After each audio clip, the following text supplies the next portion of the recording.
नमस्कार प्रिय विद्यार्थियों, जीवी पॉइंट में आपका हार्दिक स्वागत व अभिनंदन। आज अपन कक्षा 8 प्रखर गणित कार्य पुस्तिका जो 2024-25 में चल रही है उनके कार्यपत्रक 76 से 78 व आकलन 13 को हल करेंगे। मैं उम्मीद करता हूं कि आपको ज़रूर समझ में आएंगे।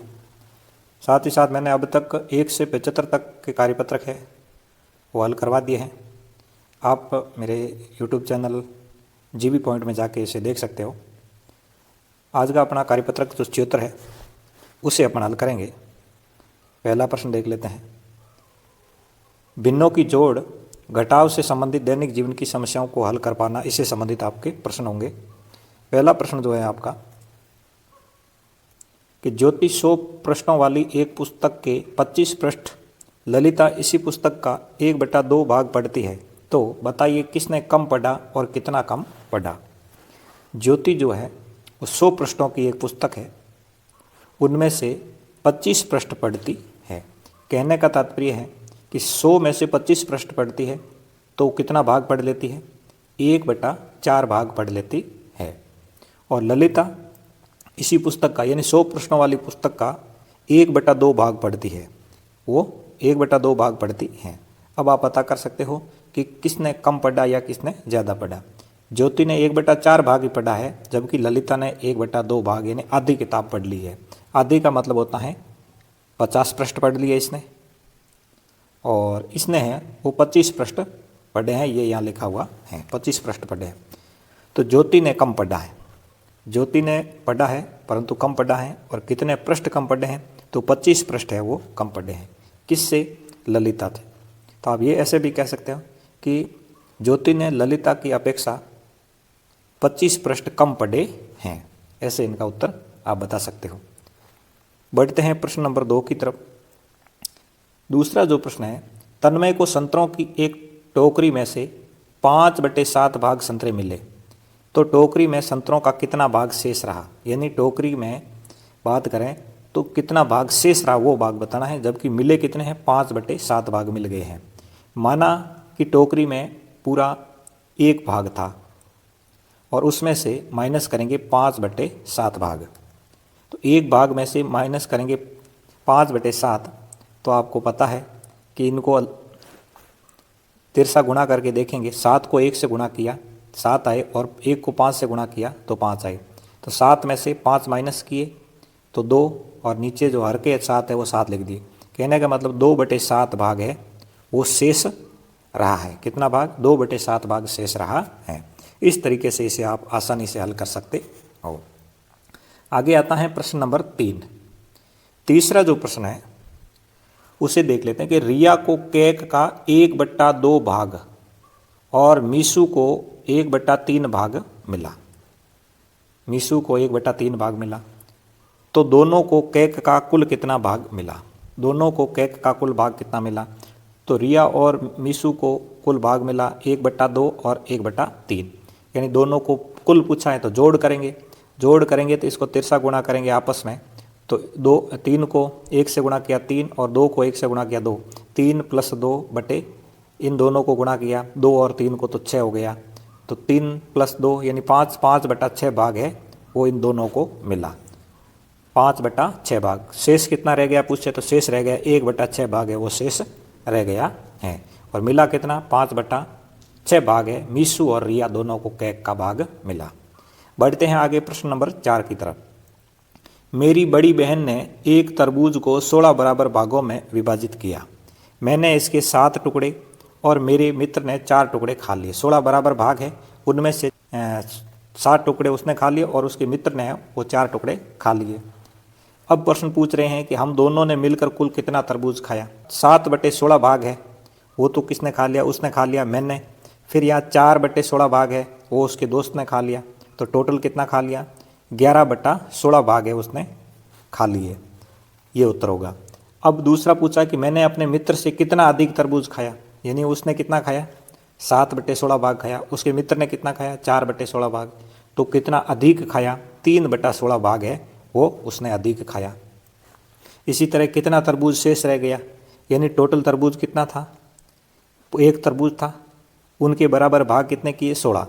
तो 1 में से 11/16 घटा दिए तो अब कितने रह जाएंगे, इनको तिरसा गुणा करेंगे तो 16 और इनको गुणा किया तो 11, फिर 16 और 1 को गुणा किया तो 16, 16 में से 11 निकाले 5/16 भाग है वो शेष बच गया, बाकी खा लिया। सीधी सी बात है कि 11 खा लिए तो 5 प्लस करेंगे तो 16 हो जाएंगे, 16/16 बराबर 1 हो गया। इस तरीके से भी अपन हल कर सकते हैं। तो ये प्रश्न आपके लिए थोड़ा समझने का था, समझ में आया होगा। मैं उम्मीद करता हूँ कि आपको ज़रूर समझ में आया है। बढ़ते हैं आगे प्रश्न नंबर 5 की तरफ। प्रश्न नंबर जो 5 है उसमें लिखा है कि 80 विद्यार्थियों की एक कक्षा में कुल विद्यार्थियों की संख्या का 1/5 भाग अंग्रेजी, 2/5 भाग गणित और शेष विद्यार्थी विज्ञान पढ़ना पसंद करते हैं। तो बताइए कि कितने विद्यार्थी अंग्रेजी पढ़ना पसंद करते हैं। तो अंग्रेजी वाले 1/5 भाग है तो 80 है टोटल। 80 में से 1/5 है, कौन है, अंग्रेजी वाले। तो आप क्या करोगे, इसको 80 और 1 को गुणा करेंगे तो 80 हो जाएगा, और 80 में 5 का भाग देते हैं तो 16 विद्यार्थी होता है।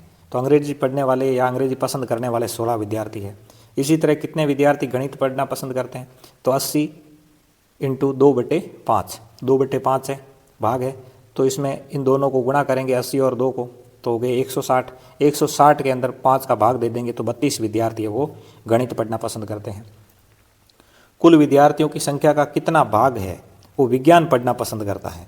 तो जब इतने विद्यार्थी है वो अंग्रेजी और गणित को पसंद करते हैं तो विज्ञान वाले कितने हैं। तो विज्ञान को पसंद करने वाले जो विद्यार्थी है, 1 में से आप इनको घटाओगे तो अपने पास में कितने रह जाएंगे, 2/5 भाग है वो विज्ञान वाले रह जाएंगे। तो 2/5 जो है वो विज्ञान पसंद करते हैं। 2/5 का मतलब हो कि 32 विद्यार्थी है वो विज्ञान पढ़ना पसंद करते हैं। कितने, 32 विद्यार्थी है वो विज्ञान पढ़ना पसंद करते हैं। 32 विज्ञान वाले हैं, 32 गणित वाले हैं और 16 हैं वो आपके अंग्रेजी पढ़ने वाले हैं। इसी तरीके से छठा प्रश्न आ जाता है कि हिताक्ष 6 सेमी लंबाई वाली एक पट्टी को 3/2 सेमी लंबाई वाली छोटी पट्टियों में काटता है, तो बताइए कितनी पट्टियाँ, छोटी पट्टियाँ प्राप्त होगी। यानी 6 सेमी की एक पट्टी है, उनमें 3/2 की पट्टी काट रहा है। इन भाग करने हैं, भाग करने के लिए आपको भाग देना पड़ेगा। 6 को बट्टा में 1 में लिया, फिर इनको आपस में क्या कर लिया, गुणा कर लिया। फिर इनको गुणा किया आपस में, तो 3 को, यहाँ 3 आए, इस 3 को क्या किया, आपस में इनको ले लिया और फिर 3 को नीचे लिया और 2 को ऊपर ले लिया। तो अब ये आपस में कट गए, 3 से 6 कट गए, 1 2 बार, 2 और 2 को गुणा किया तो 4 आ गया। इसलिए वो कितने भाग कटेंगे, 4 भाग है वो छोटी छोटी पट्टियाँ हैं वो निकल जाती है। इसी तरीके से आगे जो है कार्यपत्रक नंबर 77, पूर्णांकों का योग और व्यवकलन की समझ विकसित करना, यानी जोड़ और बाकी करने की समझ है वो विकसित करनी है। नीचे दिए गए तालिका को पूरा कीजिए और उसके आधार पर नीचे दिए गए निष्कर्षों में खाली जगह भरें। पूर्णांक संख्या को जोड़ना है, क्या परिणाम आता है, पूर्णांक आता है या पूर्णांक नहीं आता है, ये बताना है। तो पहला देख लेते हैं। इसका जब पहला देखते हैं तो कोष्टक -4 कोष्टक बंद +7। अब ये यहाँ कह रहे हैं इनको जोड़ते हैं तो क्या आता है। अब 7 में अपन -4 करेंगे, किसी भी रेखाखंड को देखते हैं 7 पे होता है और -4 पे जाते हैं तो -4 कितना जाएगा, 6, 6 से 5, 5 से 4, 4 से 3, ये -4 गया, वापस बैक गया तो उत्तर क्या आएगा, 3 आएगा, प्लस का 3 आता है। तो ये पूर्णांक संख्या है। इसी तरीके से इनको देखोगे तो -10 प्लस -3, -10 प्लस -3 यानी उसके अंदर प्लस करना है, -10 है इधर और प्लस -3 यानी यहाँ पे माइनस है, इधर भी माइनस है, प्लस में है, प्लस में है, इसलिए -13 यहाँ हो जाएगा। इसलिए यहाँ क्या हो जाएगा, -13 हो जाएगा और ये भी पूर्णांक संख्या है। 4 में से 2 माइनस करेंगे, 2 बचेगा, ये भी पूर्णांक संख्या है। -27 है, इनमें से -11 करेंगे और ये माइनस में है, बाकी करनी यहाँ पर, तो ये क्या होगा, 27 में से 11 माइनस हो जाएगा। यहाँ देखो, यहाँ प्लस था, इसकी वजह से ये प्लस होने की वजह से -13 हुआ, यानी 10 और 3 जुड़ा है, माइनस माइनस प्लस हुआ है, परंतु ये माइनस में आया। अब यहाँ देखोगे आप तो ये भी माइनस में, ये भी माइनस, परंतु ये माइनस होने की वजह से माइनस हुए, 27 में से 11 माइनस हुए, माइनस के 16 बचे हैं। इसी तरह 89 में से -36 घटाएंगे तो 89 में से -37 ये माइनस और ये भी माइनस है, दोनों प्लस हो गए, तो प्लस के 36 हो जाते हैं, तो ये 125 हो जाता है। इसी प्रकार ये पूर्णांक है। तो ये आपको पहला प्रश्न कुछ इस प्रकार करना था। फिर इससे संबंधित कुछ निष्कर्ष निकालने हैं, तो निष्कर्ष भी आप आसानी से निकाल सकते हैं। देखते हैं निष्कर्ष में क्या क्या है कि किन्हीं भी दो पूर्णांकों का योग सदैव क्या रहता है। कोई भी पूर्णांक है उनका योग सदैव क्या रहेगा, पूर्णांक ही रहेगा। जैसे ए बी या बी ए, इस प्रकार तो पूर्णांक ही रहता है। पूर्णांक योग के अंतर्गत संवृत्त होता है। पूर्णांक जो होता है योग के अंतर्गत क्या होता है, संवृत्त होता है। इसी तरीके से किन्हीं भी दो पूर्णांकों को अंतर सदैव पूर्णांक होता है, तो पूर्णांक होता है। पूर्णांक घटाव के अंतर्गत संवृत्त होता है, संवृत्त होता है। इस तरीके से इसे करना था। बढ़ते हैं आगे प्रश्न नंबर 2 की तरफ। दूसरा जो प्रश्न है, नीचे दिए गए तालिका को पूरा कीजिए। अब यहाँ पर आपको घटाना है, जैसे -2 में से 8 घटाना है, तो -2 में से 8 घटाना प्लस का, तो -2 -8। अब -2 और -8 दोनों क्या हो गए, प्लस हो गए, माइनस माइनस प्लस हो गए, तो ये 10 हो गए प्लस, परंतु ये जो निशान है माइनस का जो घटाव का, वो घटाव का निशान रह गया। अब इसको क्रम बदल दो, पहले 8 कर दो, फिर 2 करके देख लो, तो ये प्लस का 8 हो गया अब, और माइनस माइनस, और ये माइनस माइनस क्या हो गए, प्लस हो गए। तो इसको प्लस करेंगे तो ये प्लस के 10 हो जाते हैं। किसके हो जाते हैं, प्लस के 10। तो यहाँ का उत्तर और यहाँ का उत्तर दोनों अलग मिलने की वजह से असमान उत्तर मिल रहा है। इसी तरीके से देखोगे दूसरा, तो -21 में से -67 करना है, तो -21 -67, तो ये माइनस माइनस क्या हो जाएगा, प्लस हो जाएगा, तो ये 46 हो गया। इधर 67 में -67 में से -21 करेंगे, तो 67 में से -21 किया, तो ये माइनस के 46 हो जाते हैं। इसी तरीके से ये प्लस के 37 और माइनस के 76, प्लस के 37 माइनस माइनस क्या हो गया, प्लस हो गया, तो यहाँ पे 113 हो गया। फिर -76 और -37 है, तो ये माइनस के 113 हो गया। तो यहाँ पर भी माइनस के, यहाँ प्लस के और यहाँ माइनस के उत्तर आ रहे हैं, तो यहाँ पर भी असमान उत्तर आ रहे हैं, समान उत्तर नहीं आ रहे हैं। देखते हैं आगे प्रश्न नंबर 3 को। 3 नंबर प्रश्न है, नीचे दिए गई कथन सत्य है या असत्य है, सही का निशान लगाना है। किन्हीं भी पूर्णांकों को क्रम बदल कर योग करने पर उनका योगफल सदैव क्या रहता है, समान रहता है, ये बात सत्य है। चाहे आप ए बी लिखो, चाहे बी ए लिखो, इनका जो योग है वो समान रहता है। योग करने की स्थिति में कोई बदलाव नहीं आता है। दूसरा देखते, किन्हीं भी दो पूर्णांकों का क्रम बदलकर उनका घटाव करने पर उनका परिणाम समान रहता है, ये बात, घटाव करोगे तो परिणाम समान नहीं रहेंगे, क्रम बदलोगे तो अलग अलग आएगा, ये बात असत्य है। किन्हीं भी दो पूर्णांकों का क्रम बदलकर उनका घटाव करने पर उनका परिणाम असमान होता है, ये बात सही है। समान नहीं होता है, असमान होता है। इसी तरीके से ये अपना प्रश्न 3 नंबर है वो हल हो जाता है। कार्यपत्रक नंबर 78 की तरफ, पूर्णांकों का योग व्यकलन गुणा भाग की समझ बना पाना। देखते हैं पहला प्रश्न क्या कह रहा है।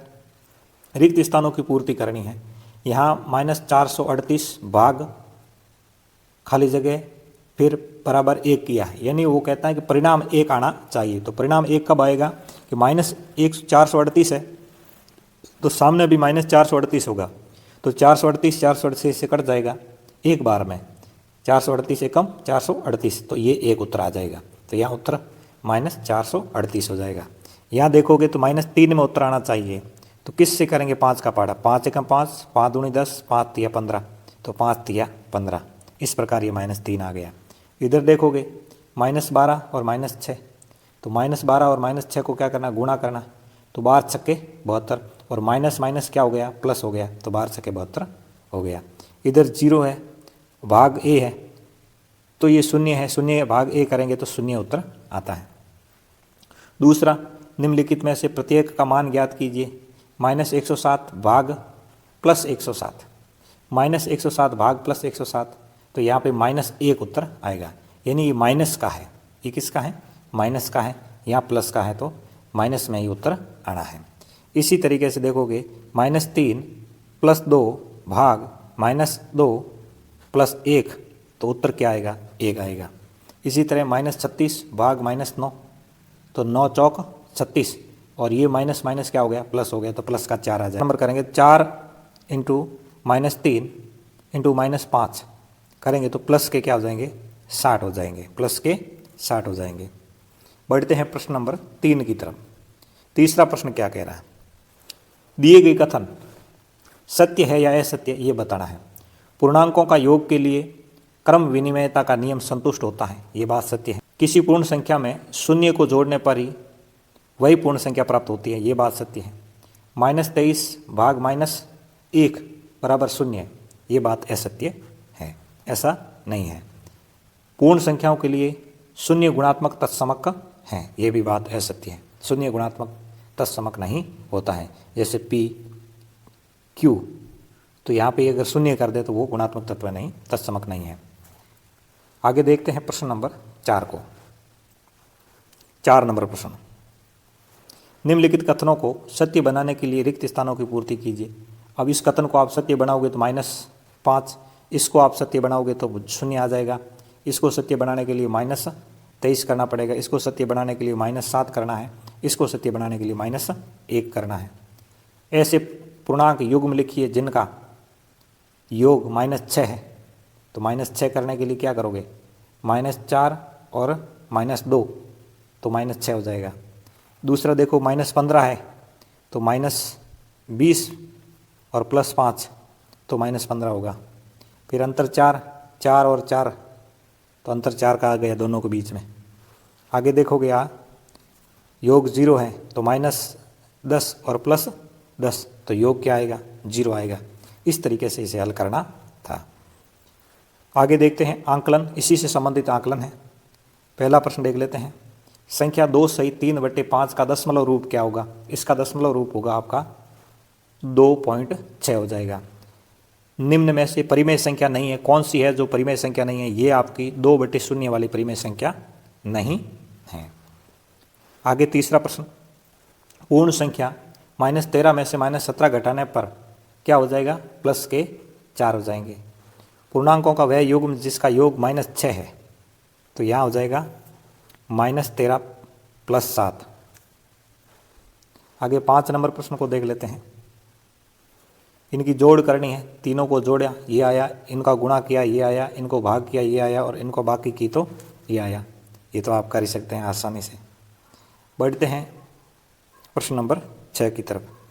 6 में आपको -2 × -4 × 3 किया तो माइनस चिन्ह आ गया, इनको किया तो 0 आ गया, इनका किया तो -3 भाग 3, तो -1 उत्तर आ गया। भाग दिया 3 एकम 3, तो -1 उत्तर आ जाता है। आगे देखते हैं 7 नंबर प्रश्न को। 7वां जो प्रश्न है, एक कुआं खोदने वाला व्यक्ति 2 मीटर प्रति घंटे की दर से कुआं खोदता है, तो बताइए 30 मीटर गहरा कुआं खोदने में कितना समय लगेगा यदि वह भूमि तल से 6 मीटर ऊंचाई वाली जमीन पर कुआं खोदना शुरू करता है।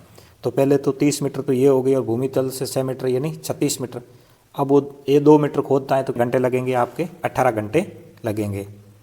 इसी तरह प्रश्न आता, निम्नलिखित संख्याओं को अंकों में लिखिए। 40 लाख 4 को अंकों में लिखना था, 20 लाख 30,000 3 को लिखना था, 3 करोड़ 25,000 2 को लिखना था, फिर 4 करोड़ 4 को लिखना था। इस तरीके से आप इसे शब्दों में कर सकते थे। तो आज की क्लास अपनी यहीं पूरी हो जाती है।